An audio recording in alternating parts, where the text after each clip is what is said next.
Selamat pagi dan salam bahagia untuk semua jemaat Tuhan di mana saja berada. Saya Pendeta Ernest Victor Sitorus, Pendeta Jemaat di GPIB Bethesda Marau, pada Bajem Elim Putaran, Pospelkes Sion Batu Payung, Pospelkes Silo Jemayas, dan sektor Sungai Yordan Langsat. Dan sebelum kita membaca firman Tuhan dan merenungkannya, mari kita berdoa. Tuhan yang Maha Baik, terima kasih untuk nafas hidup yang Tuhan percayakan bagi kami. Bahkan kesempurnaan Tuhan memelihara kehidupan kami. Dan saat ini Tuhan, kami akan membaca dan merenungkan firman-Mu dalam hidup yang Tuhan anugerahkan ini. Tolonglah kami dalam memahami firman-Mu, dalam bimbingan tuntunan kuasa Roh Kudus-Mu. Amin. Pembacaan firman Tuhan hari ini akan sama-sama kita baca dari kitab Amsal pasal 14 ayat 21 sampai dengan ayatnya yang ke-23. Siapa menghina sesamanya berbuat dosa, tetapi berbahagialah orang yang menaruh belas kasihan kepada orang yang menderita. Tidak sesatkah orang yang merencanakan kejahatan? Tetapi yang merencanakan hal yang baik memperoleh kasih dan setia. Dalam tiap jerih payah ada keuntungan, tetapi kata-kata belaka mendatangkan kekurangan saja. Demikian firman Tuhan, terpujilah Kristus. Haleluya. Sebelumnya, saya mengajak jemaat untuk menarik nafas dan kemudian menghembuskan. Mari kita mulai.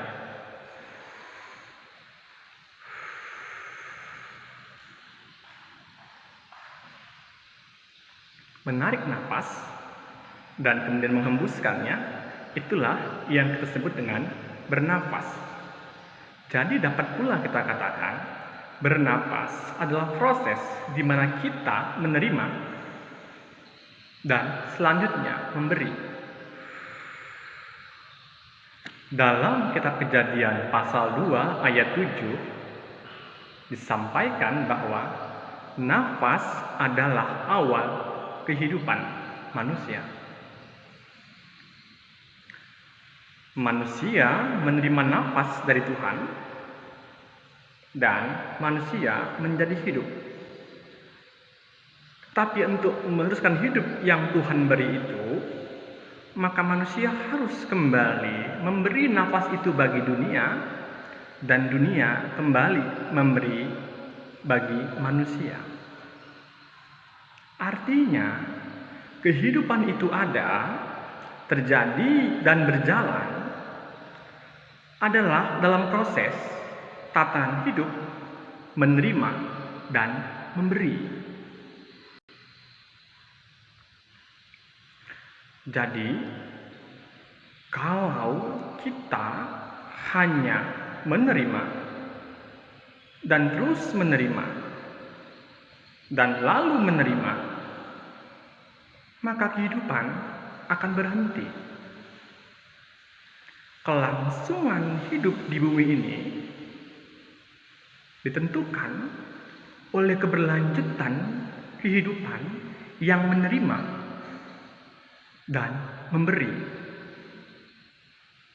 Jadi, memberi sama pentingnya dengan menerima, dan ketika kita memberi, kita pasti menerima. Pesan ini pula lah yang disampaikan dalam kitab Amsal yang tadi kita baca, Amsal 14 ayat 21 sampai dengan ayat 23. Pada ayat 21 disampaikan, siapa menghina sesamanya berbuat dosa dan memberi belas kasih kepada yang menderita berbahagia. Penggunaan kata dosa terhadap perbuatan menghina sesama itu artinya menghina sesama itu melanggar ketetapan Allah. adalah ketetapan Allah dan kodrat manusia. Jika ia berjumpa dengan manusia yang lemah, ia harus memberi bantuan dan pertolongan. Adalah hukum kehidupan yang Tuhan berikan di bumi ini, bahwa manusia harus memberi pertolongan bagi mereka yang menderita. Karena kita telah menerima dari Allah, maka kita harus kembali memberi. Karena itulah aturan kehidupan yang Tuhan tetapkan bagi kita. Orang lemah adalah orang dalam keadaan butuh untuk diisi, butuh untuk dilengkapi, dan butuh untuk dicukupi. Tidak melengkapi, tidak mencukupi, tidak mengisi, berarti kita bertindak melanggar hukum kehidupan yang telah Tuhan tetapkan bagi kita. Karena itu firman Tuhan pun mengingatkan kita, kepada mereka yang setia hidup dalam ketetapan Allah, memberi kasih kepada mereka yang menderita, maka mereka akan menerima bahagia, atau mereka disebut berbahagia. Dan di sini pun kita sampai pada sebuah perenungan iman. Memberi adalah cara kita untuk terus menerima kehidupan, dan memberi adalah jalan bagi kita untuk menerima bahagia kehidupan. Mari memberi karena kita akan berbahagia. Mari merencanakan yang baik bagi mereka yang lemah, karena kita akan berbahagia berupa kasih dan setia. Mari mengusahakan yang baik untuk mereka yang menderita, karena setiap usaha akan mendatangkan keuntungan kebahagiaan dalam hidup kita. Karena itu, urungkanlah rencana yang kurang baik bagi mereka, karena firman Tuhan mengatakan itu sesat. Hindarkanlah usaha yang kurang ikhlas dalam bantuan kepada mereka yang lemah, karena firman Tuhan mengatakan akan mendatangkan kekecewaan.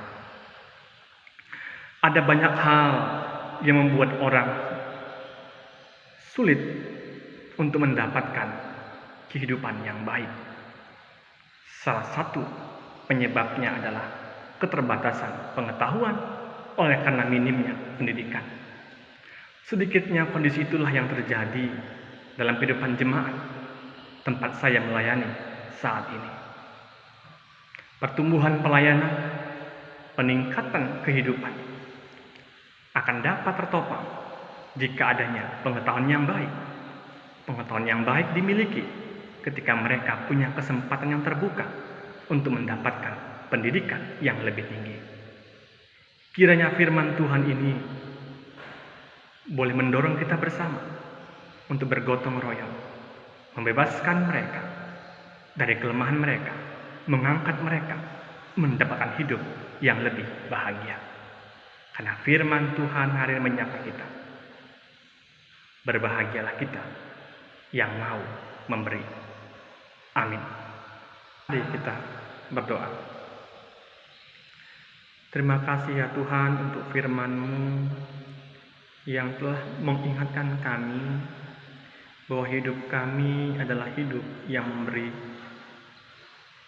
Bimbinglah langkah, tutur, kerja, dan perbuatan kami sepanjang hari ini, agar dimanapun Tuhan mengutus kami menghadirkan damai, sukacita, dan kasih.